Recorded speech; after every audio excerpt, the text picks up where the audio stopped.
트럼프 대통령이 제시한 최후 통첩 시간이 하루 앞으로 다가왔는데요. 이란을 하룻밤에 완전히 파괴할 수 있다며 압박하자 이란은 인간띠를 만들어 저항하겠다고 맞서고 있습니다. 중동 위기가 최고조에 달하는 가운데 45일의 중재안이 타결될 수 있을지 관심입니다. 반길주 국립외교원 교수, 정한범 국방대 교수와 함께하겠습니다. 두 분 다 어서 오십시오. 안녕하세요. 안녕하세요. 먼저 트럼프 대통령 최후 통첩 시한을 앞두고 압박 수위를 끌어올리고 있습니다. 이란을 하룻밤 만에 없앨 수 있다면서 그 밤은 현지 시각으로 7일 밤, 우리 시간으로 내일 오전 9시까지라고 재차 못 박았는데요. 강도 높은 발언 먼저 들어보겠습니다. We have a plan because of the power of our military where every bridge in Iran will be decimated by 12 o'clock tomorrow night, where every power plant in Iran will be out of business, burning, exploding, and never to be used again. I mean, complete demolition by 12 o'clock. And it'll happen over a period of 4 hours if we wanted to. We don't want that to happen.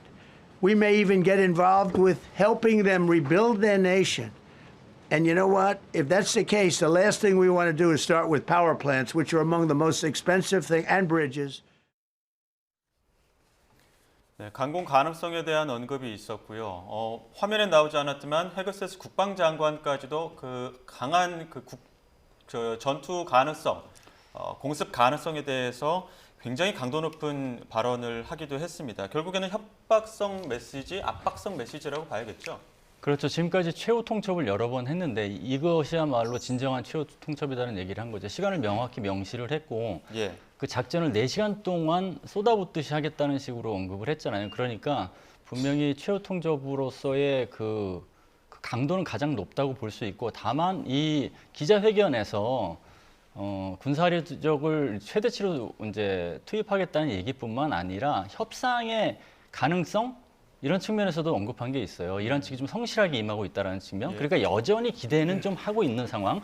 그게 있고, 그다음에 그 외에도 뭐 구조작전을 부각시키고 성공한 거 부각시키고, 그다음에 다른 이슈를 좀 얘기했어요. 동맹국 이슈, 그다음에 북한 이슈 얘기한 것은 이건 퇴로, 그러니까 전후에 대한 준비를 하는 측면에서 보여줘요. 다만 이러한 그 뭐 초토화 수준의 작전이 원래 원하는 대로 출구 전략 가동하는데 유리할지는 좀 봐야 될 측면이 있는 게, 3가지 시나리오가 있을 수가 있거든요. 이란이 과연 어떻게 할 것인가.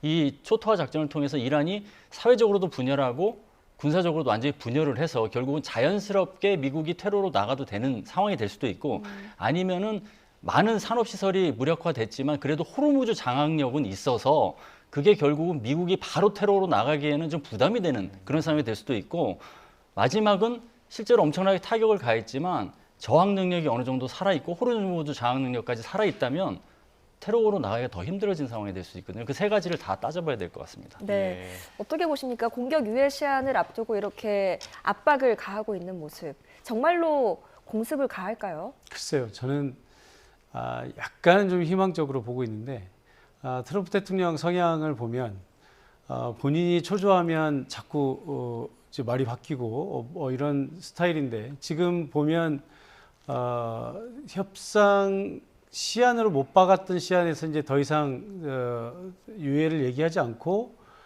만약에 이대로 간다면 어떻게 될 것이다, 이런 표현을 썼거든요. 네. 제가 이제 만약에 지금 협상이 이루어지고 있는 그 테이블 주변을 좀 상상을 해본다면, 지금은 이제 미국과 이란이 직접 협상을 하고 있는 상황은 아니고 중간에 이제 중재국이 끼어서 중재를 하고 있는 거잖아요. 그러면 중재를 하는 사람들은 어떻게든 일이 되도록 하려고 하는 노력을 할 것이고, 그러면 상대에게 나쁜 정보는 가급적 숨기고 좋은 정보들만 전달하는 이런 경향이 있죠.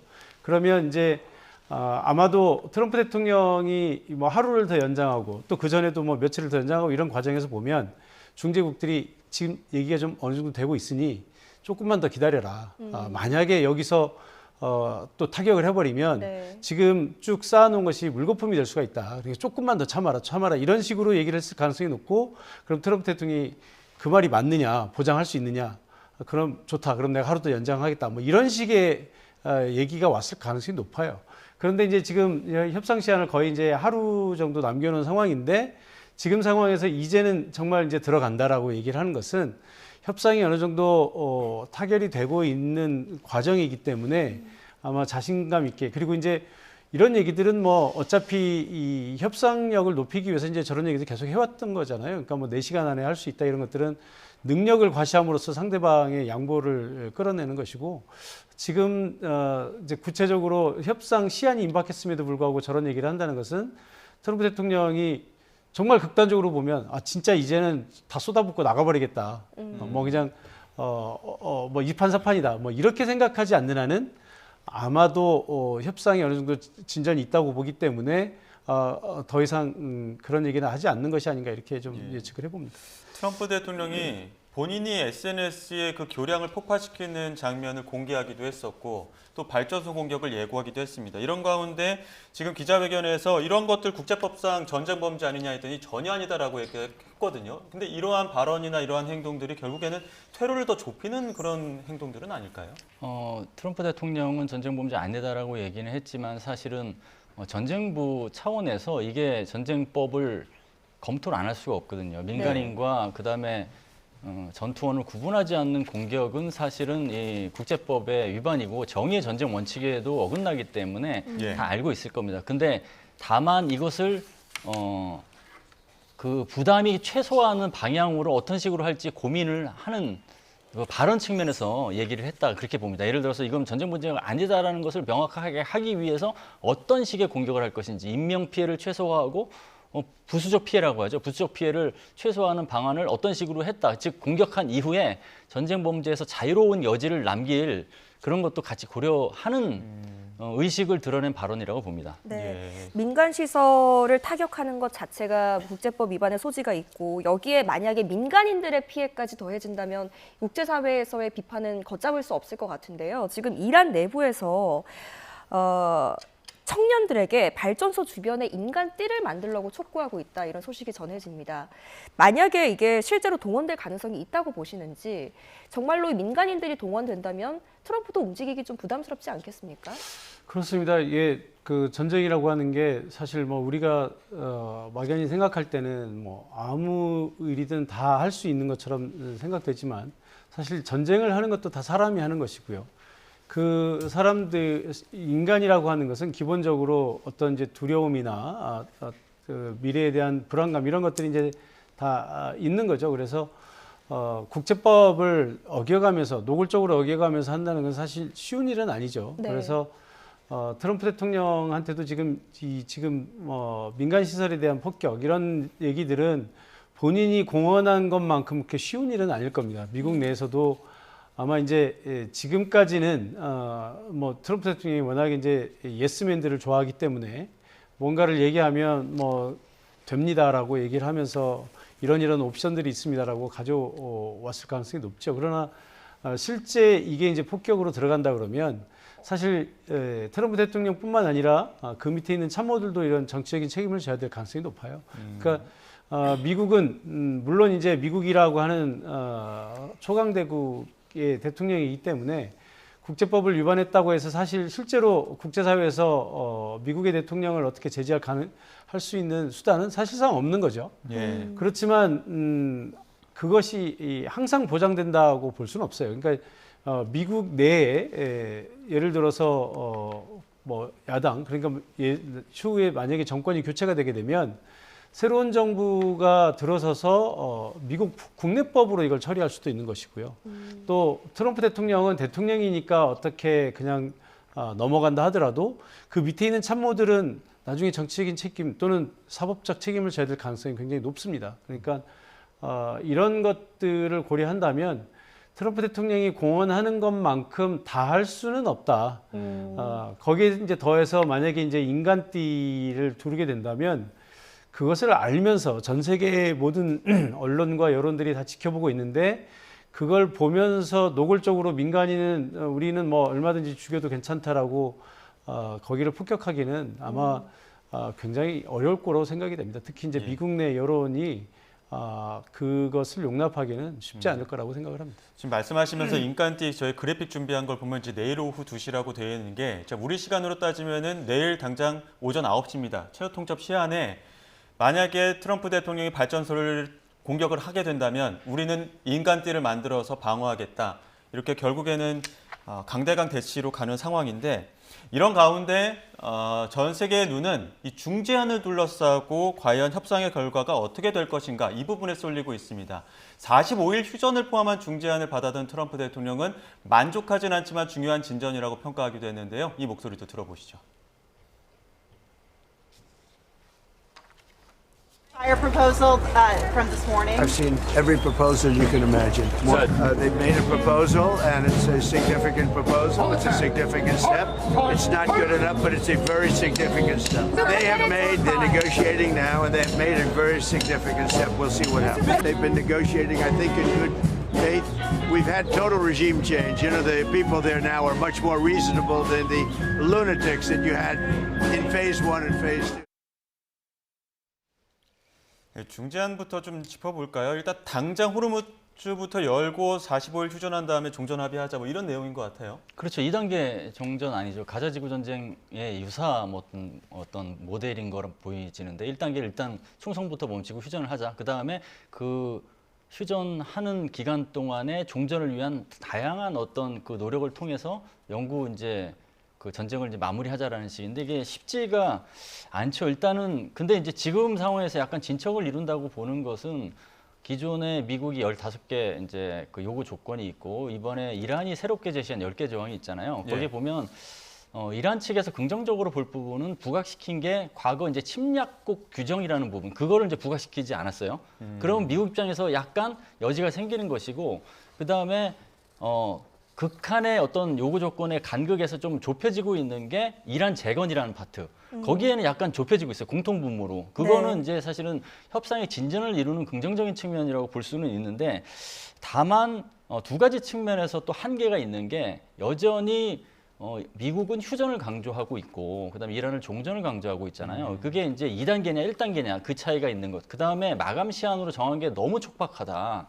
그래서 일단은 초토화 작전이 개시가 되면 이런 협상의 채널은 다 닫히는 것이죠, 사실. 그 두 가지 측면에서 한계도 있다, 그렇게 말씀드릴 수 있겠습니다. 네. 자, 이란 입장을 보면 일시적인 휴전은 절대 수용할 수 없다. 영구적인 종전만을 원한다라고 이야기를 하는데 이란 입장에서도 장기화가 되면 부담스러운 입장이잖아요. 왜 이렇게 영구적인 종전에 집착하는 겁니까? 그 이란 입장은 이런 것 같아요. 지금 이제 호르무즈 해협을 봉쇄한 것이 이란의 유일하고 또 최종적인 그런 일종의 이제 무기거든요. 그런데 이제 만약에 여기서 휴전이 되게 되면 지금 이란으로서 내놓을 수 있는 카드가 마땅치가 않아요.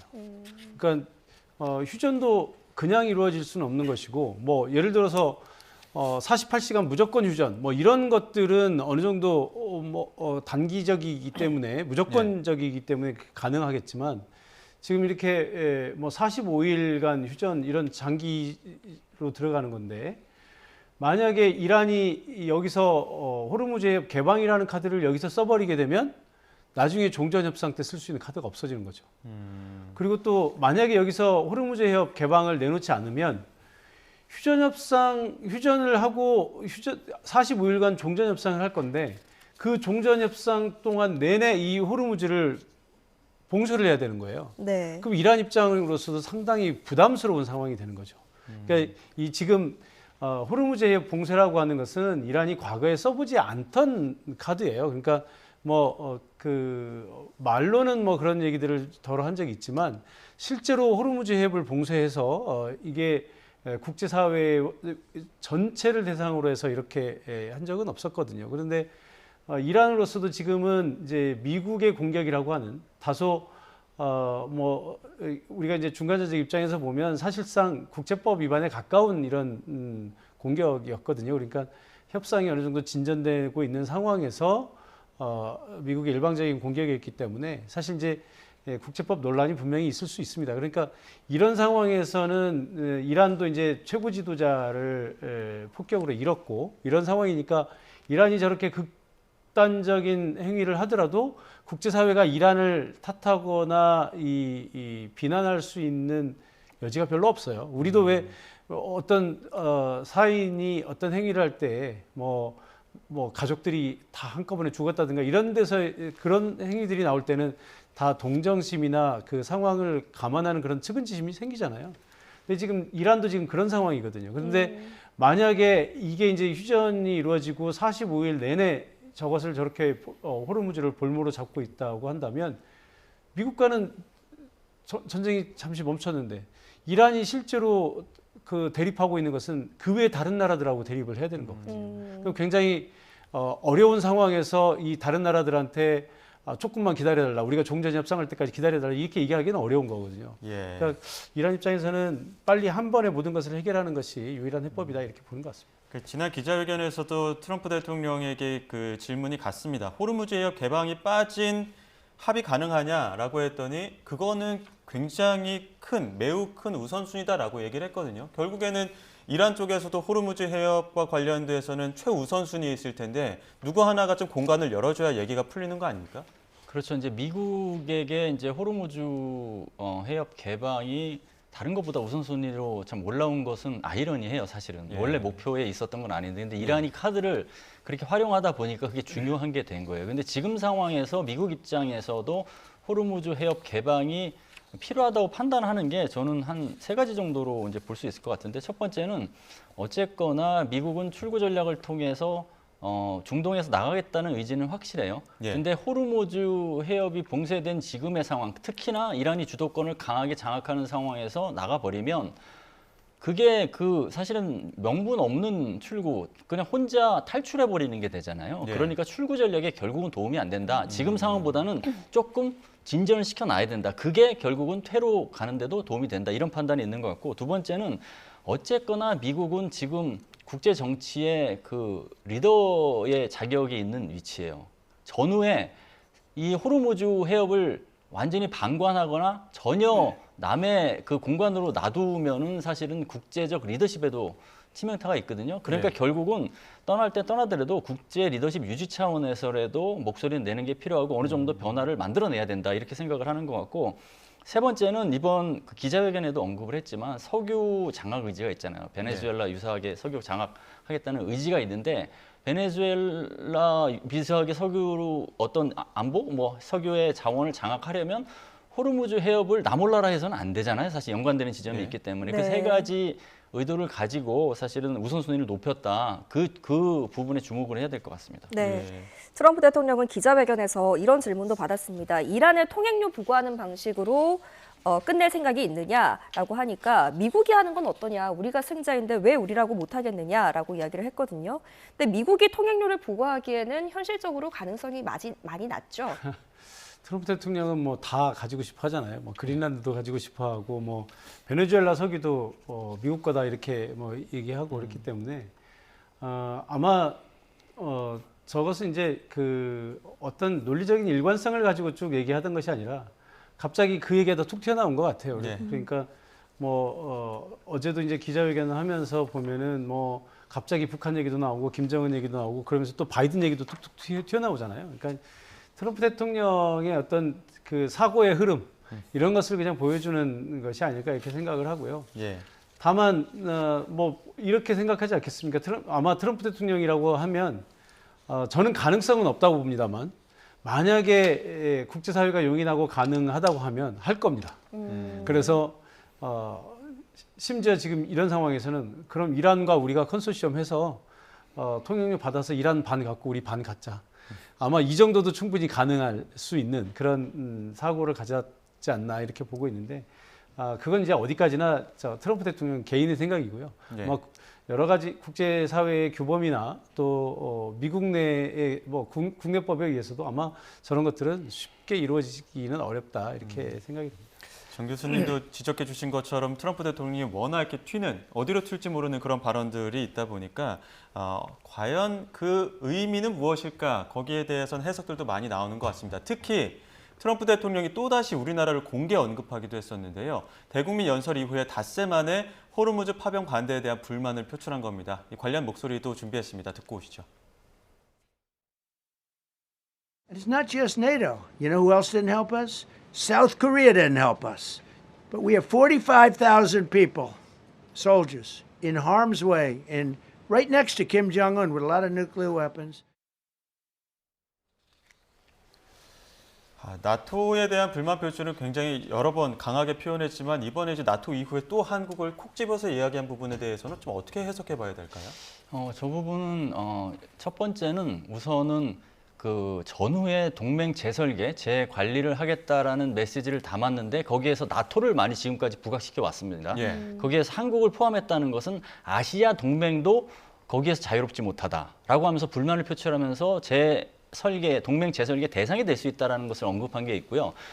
그리고 두 번째는 한국을 이제 핀포인트식으로 해서 한국하고는 작년에 한미동맹 현대화 설계하고 그다음에 대미 투자를 지금 기초 공식을 완성을 하고 대미 투자를 구체화하고 그다음에 동맹 현대화의 아이템들 여기에는 뭐 마스가도 있고 그다음에 조선협력이죠. 조선협력도 있고 핵추진 잠수함도 있는데 이런 걸 구체화하는 과정에서 협상력을 높이는 거죠. 그러니까 그 대미 투자 같은 경우에는 미국이 원하는 방향, 그 다음에 속도 이런 거를 미국이 원하는 방식으로 하기 위해서 압박을 할 가능성이 있는 거죠. 이거를 이제 빌미로 해서 그게 있는 것이고 세 번째는 미국이 저 환경과 유사한 환경을 다시 받게 됐을 때 한국에게 요구하게 되면 그때는 거절하면 안 된다. 그러니까 미래의 선택지에도 어떤 영향을 주기 위한 그 세 가지 포석이 있다고 봅니다. 네.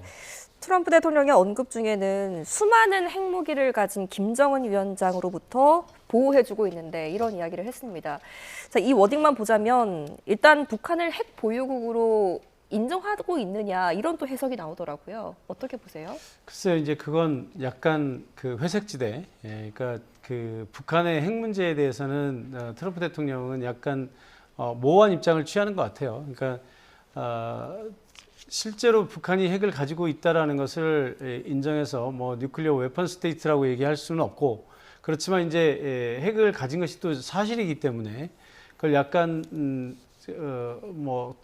특별히 구별하지 않고 이렇게 이제 얘기를 했을 가능성이 높고요. 아마 이제 한국을 얘기한 것은 지금 상황에서 트럼프 대통령이 비교하기 제일 좋은 상대다. 그러니까 미국이 지금 전쟁 상황에 있잖아요. 전쟁 상황에 있는데 동맹국들이 안 도와준 거잖아요. 전쟁이 일어나지 않고 있는 상황에서 어떤 동맹의 역할이나 책임 이런 것들을 이제 논하는 게 아니라 미국이 실제로 전쟁을 하고 있는데 안 도와줬다라고 하는 불만인데 그 상황과 가장 유사한 상황을 고르다 보니 실제 전쟁을 했고 휴전 상태에 있고 남과 북이 대치해 있는 이 한국의 상황이 가장 유사하다고 이렇게 생각을 했던 것이 아닌가.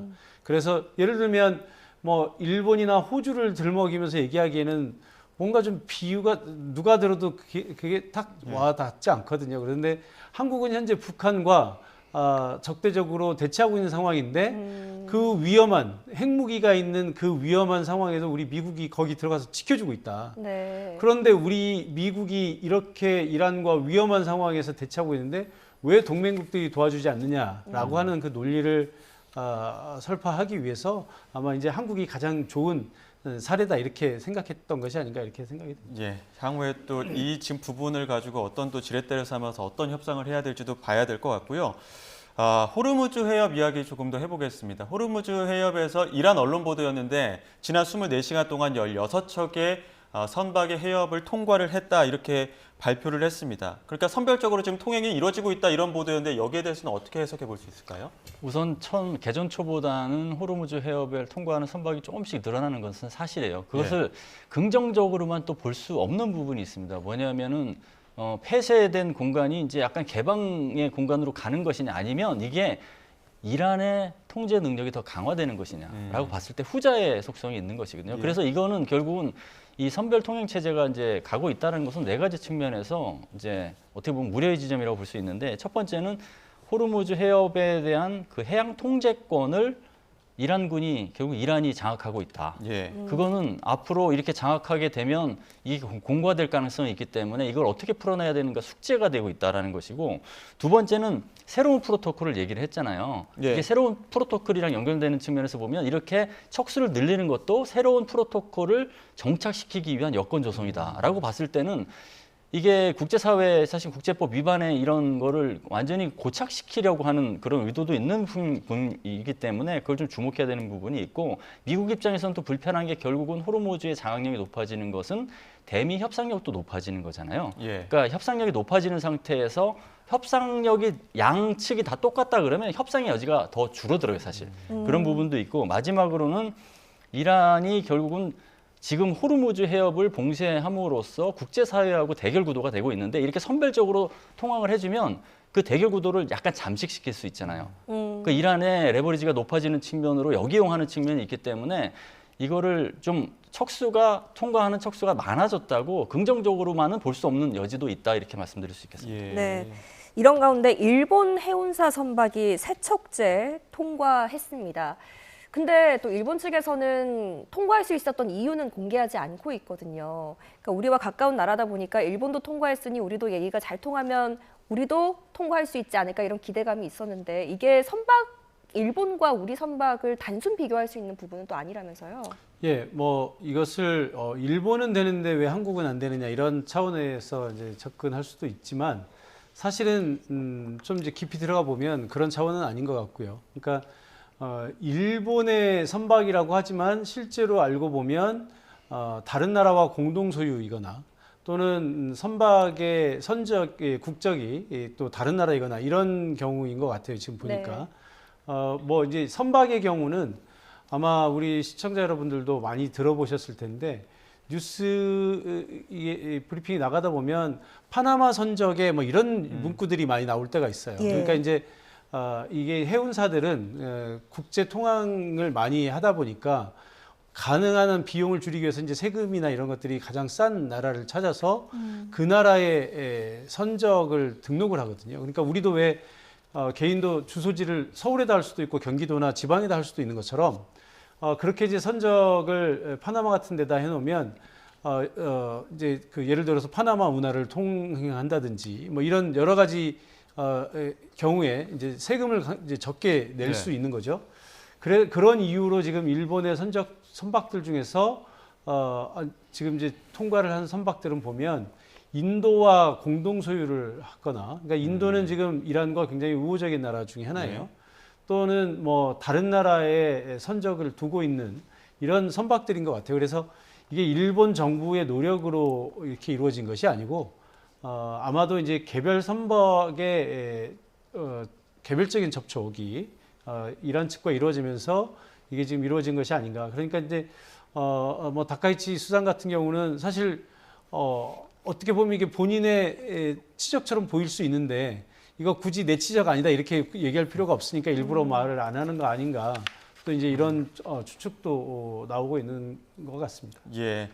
지금 전황 상황도 조금 보겠습니다. 지금 이스라엘이 이란 원유 수출 85% 차지하는 석유 화학단지 공격했는데 결국에 이런 상황들이 지금 중전환이 오가는 과정에서 휴전 협상에 재뿌리는 거 아니냐 이런 지적도 나오고 있거든요. 그렇죠. 이스라엘 입장에서는 먼저 미국과 이란이 이제 협상을 하려고 하는 움직임 자체에 이스라엘이 패싱됐다고 해서 불편함이 있죠. 사실 이 불만을 토로하는 측면의 성격이 있고요. 두 번째는 미국이 이 출구를 통해 나가기 전에 같이 이 작전을 하는 단계에서 이란에 대한 최대치 공격을 통해서 무력화를 시켜야 된다. 그래야지 지금 어떤 그 공세 측면에서 유리한 고지를 점할 수 있다는 게 있는 것 같고 세 번째는 전후를 고려하는 것 같아요. 전후에서는 미국이 없는 상태에서 단독 작전을 해야 될 상황에 대비하는 것이다. 그래서 그 단독 작전 할 때는 많이 무력화된 상태에서 잔여 목표만 제거하면 되기 때문에 그것까지 노리는 거다 이렇게 평가합니다. 네. 자, 석유화학단지 공격을 받은 이란은 공격을 받은 건 맞지만 상황은 안정적이다라고 일단 주장을 하고 있습니다. 정말로 그럴까요?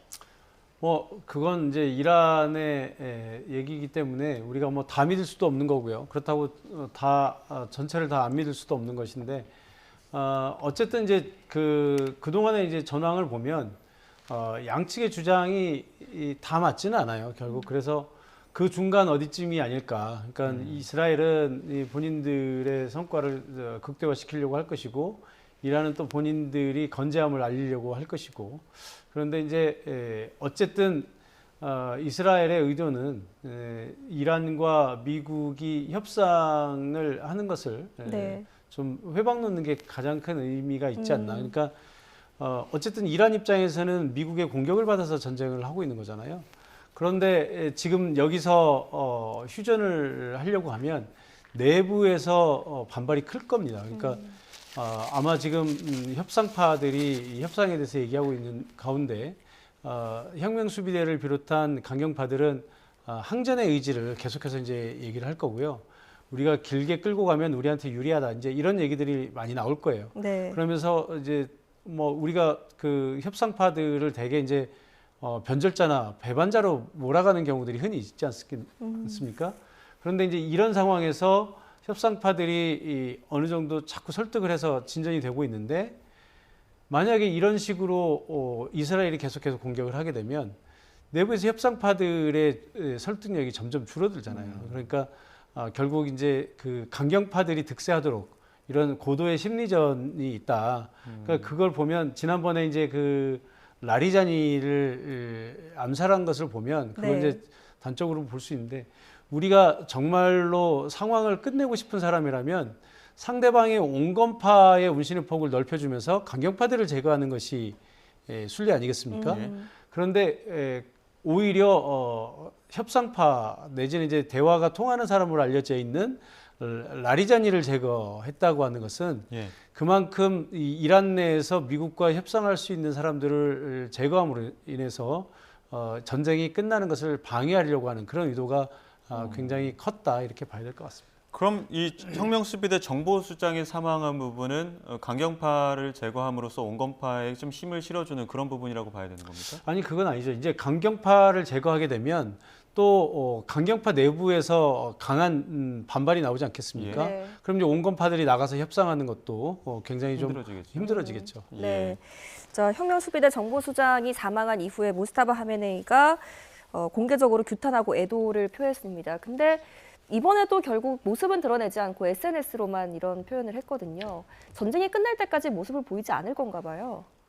우선 트럼프 행정부도 그렇고 이스라엘도 그렇고 뭐 레짐 체인지를 공공연히 얘기하는 상황에서 그리고 또 모스타바 체제에 대해서 불만까지 미국이 공개적으로 표출한 상태에서 표적화가 되기는 원치 않겠죠. 네. 그러면은 사실은 엄청난 사실은 뭐 호르무즈 해협을 장악하는 어떤 그런 측면에서는 유리한 고지를 점한 상황에서 예. 그것을 다 결국은 패전의 상황으로 치달을 수 있다라고 이제 인식하기 때문에 표적화를 방지하는 측면이 있고 그럼에도 불구하고 정보수장 사망 이후에 SNS를 통해서 이란의 그 국민을 결집시키려는 노력을 했잖아요. 예. 그거는 이제 어떻게 보면 전면 등장하지는 않지만 정치 장악력은 유지되고 이란 혁명 수비대의 장악력은 유지된다는 측면 그 점도 잘 읽어내야 될 것 같습니다. 예, 이란에서는 지난해 말부터 올 1월 사이에 그 유혈 진압 논란도 있었지만 반정부 시위가 굉장히 크게 나지 않았습니까?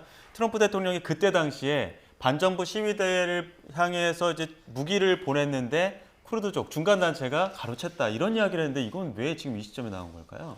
글쎄요, 그 트럼프 대통령이 이제 계속해서 말을 바꿔가니까 이 전쟁의 본질을 이해하는데 많은 혼선들이 있는 것 같은데 제가 보기에는 지금 전반적인 상황을 보면 트럼프 대통령의 애초의 전쟁의 목적은 이란의 레짐 체인지였던 것 같아요. 그러니까 이란의 핵 개발 문제는 뭐 우리가 하루 이틀 들어온 것도 아니고 예. 이미 그 오바마 정부 때 JCPOA 합의를 통해서 이란의 이제 핵 폐기 프로그램도 이제 가동이 되고 있었는데 그것을 폐기한 장본인이 트럼프 대통령 아닙니까? 그러니까 트럼프 대통령은 그냥 이란의 제재만 하면 되고 관여 안 하겠다 뭐 이런 식이었는데 갑자기 이 시점에서 그것도 이제 이란과 핵 협상이 진전이 되고 있는 상황에서 공격을 했다고 하는 것은 여러 가지로 석연치 않은 대목이 있어요. 네. 그런데 이제 이 최근에 그 상황을 좀 재구성을 해보면 트럼프 대통령이 이 베네수엘라에서 마두로 대통령을 전격적으로 체포한 것, 그러니까 납치인지 체포인지 뭐 명확하지 않습니다만 이것이 오히려 지금 트럼프 대통령에게 독이 된 것이 아닌가. 그러니까 미국이 전격적으로 아무런 희생 없이 작전을 성공적으로 그것도 다른 나라의 국가 원수를 그러니까 미국의 힘을 일단 과신했던 것 같고요. 그것을 적절히 아주 이용한 것이 네타냐후가 예. 자, 교수님 잠시만요. 지금 중동발 위기가 지금 고조되는 가운데 대통령실에서도 기자간담회를 준비하고 있습니다. 강훈식 대통령 비서실장과 김용범 정책실장이 중동 상황 관련한 기자간담회 진행하는데요. 현장 연결해 보겠습니다. 네, 시작하겠습니다. 기자 여러분 반갑습니다. 오늘 사회를 맡은 청와대 대변인 전은수입니다. 바쁘신 와중에 시간 내주셔서 감사합니다. 간담회 진행 방식 알고 계시겠지만 한 번 더 숙지 드리겠습니다. 모두 발언은 생중계가 됩니다. 이후 비공개로 전환이 되면 백브리핑 형식으로 진행이 될 예정입니다. 여기서 나오는 내용은 일정 종료 후에 보도가 가능하다는 점을 다시 한번 부탁드립니다. 그리고 실명 보도가 가능합니다. 오늘 중동 정세 관련 비서실장, 정책실장 기자 간담회를 시작하겠습니다. 비서실장님께 모두 발언을 청해 듣겠습니다. 네, 안녕하십니까. 대통령 비서실장 강훈식입니다. 중동 상황이 발생한 지 오늘로 39일째 되었습니다. 군사적 충돌이 확대되고 장기화하는 징후에 대응하여 지난 3월 25일부터 청와대에 비상경제 상황실을 설치, 운영하고 대통령이 직접 주재하는 비상경제 점검 회의를 어제까지 3차례 개최하였습니다. 정부는 에너지 수급은 물론이고 석유 제품, 의약품 등 국민 생활에 필수적인 핵심 품목들의 수급과 가격 안정화를 위해 총력을 기울이고 있습니다. 지금까지는 중동 지역 상황이 거시지표, 즉 우리나라 경제의 건강 상태 전반에 미치는 영향은 제한적이라고 평가되고 있습니다. 먼저 수출은 지난 3월 수출액이 역대 최고액인 861억 달러를 기록하였습니다. 작년 같은 달과 비교하면 무려 48%가 증가한 것으로 확인됩니다. 4월에 들어 5월 5일까지도 하루 평균 수출액이 작년에 비해 41% 증가하여 수출 증가세는 이어가고 있습니다.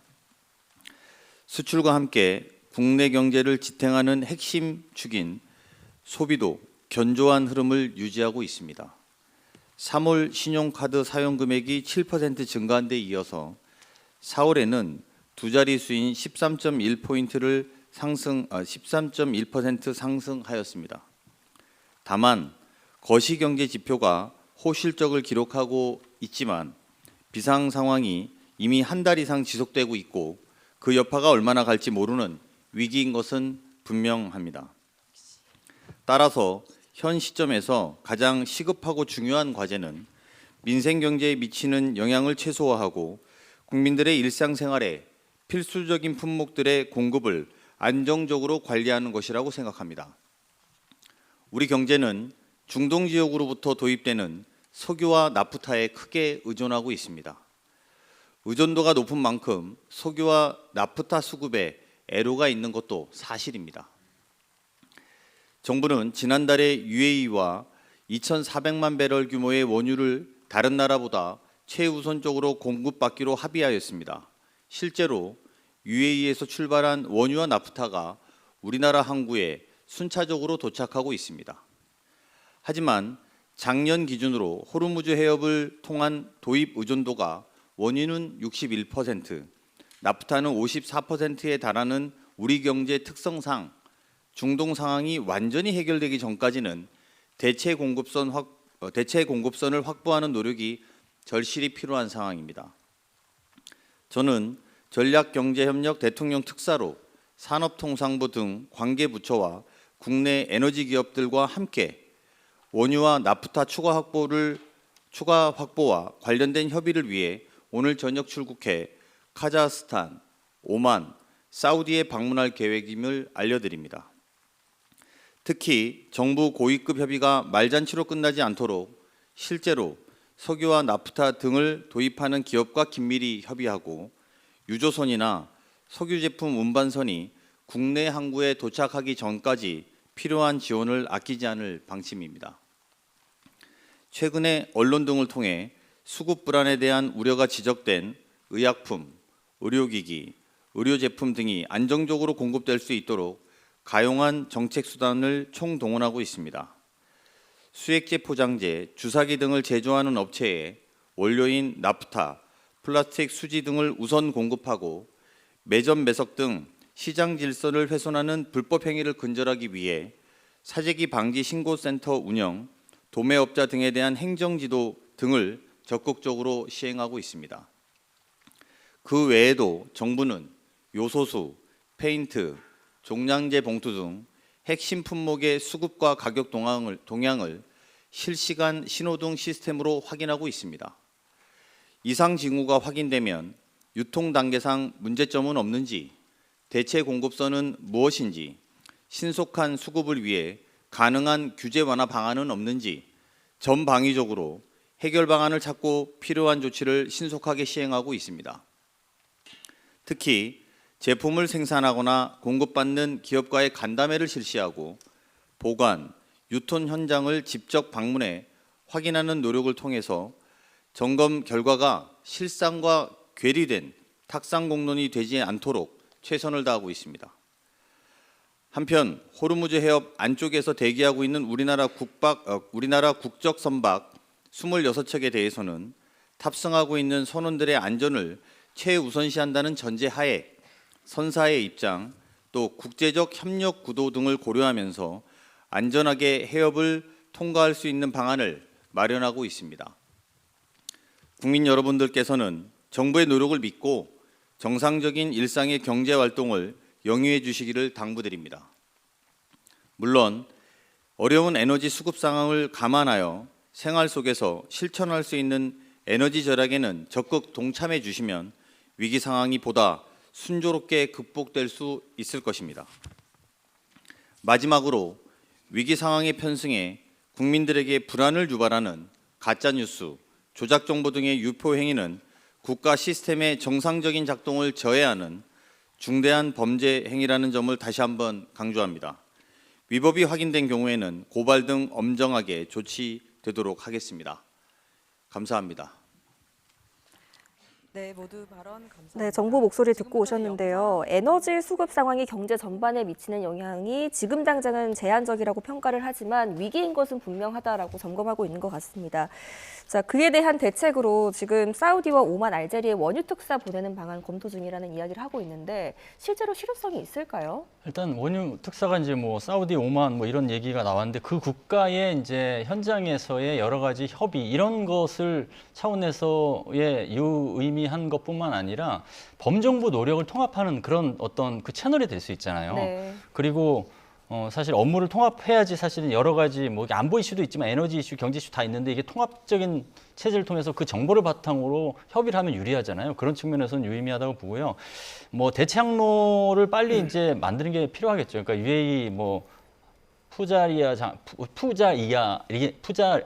하죠. 네. 푸자이야랑 하고 사우디 얀부항, 그다음에 미국산 텍사스 그 원유도 좀 높이는 방안. 그다음에 러시아가 이제 사실은 제재 일시적으로나마 제재가 풀리면서 이제 확보할 수 있는 그런 것도 있잖아요. 뭐 중남미 이런 것까지 다 포함해서 대체 경로뿐만 아니라 대체 수급선 이것까지 다 고려해서 역할을 한다면 효과적일 수 있지 않나 그렇게 평가를 합니다. 예, 네. 강훈식 비서실장이 직접 그 전략경제 대통령 특사로 방문한다는 거 아닙니까? 관련해서 대체 항로 확보 가능성은 어떻게 좀 판단하십니까? 글쎄요, 뭐 지금 상황은 어찌됐든 이란이 호르무즈 해협을 열어주지 않으면 지금 대체 항로는 홍해 쪽으로 가는 수밖에 없는 거거든요. 이제 홍해로 가게 되면 사실 이제 저쪽은 이제 사우디아라비아가 관건이죠. 그리고 이제 물론 이제 후티 반군이 이 예멘의 후티 반군이 이 길목을 잡고 있기 때문에 후티 반군의 움직임을 예의주시는 해야 되는데 현재 상황으로 봐서는 이란도 후티 반군을 움직이는 카드는 최후의 카드로 지금 남겨두고 있는 것이 아닌가 이렇게 생각하게 되고요. 뭐 저쪽이 이제 후티 반군의 움직임 때문에 뭐 항상 그 위험 지역으로 이제 분류가 됐습니다만 우리가 이제 나름대로 좀 주의를 하고 또 우리 뭐 그 군인이나 이런 데서 호의를 하는 방식으로라도 할 수 있으면 저쪽에 사우디아라비아의 반대편이죠. 그러니까 호르무즈 해협의 반대편 항구를 이용해서 우리가 최대한 호르무즈 해협이 정상화되는 데까지는 최대한 뭔가를 좀 해야 되지 않을까. 그래서 강훈식 비서실장이 가게 되면 아무래도 조금 더 높은 차원에서 대화가 되지 않을까 이렇게 생각이 됩니다. 알겠습니다. 여기까지 듣겠습니다. 지금까지 반길주 국립외교원 교수, 정한범 국방대 교수 두 분과 함께했습니다. 고맙습니다. 감사합니다.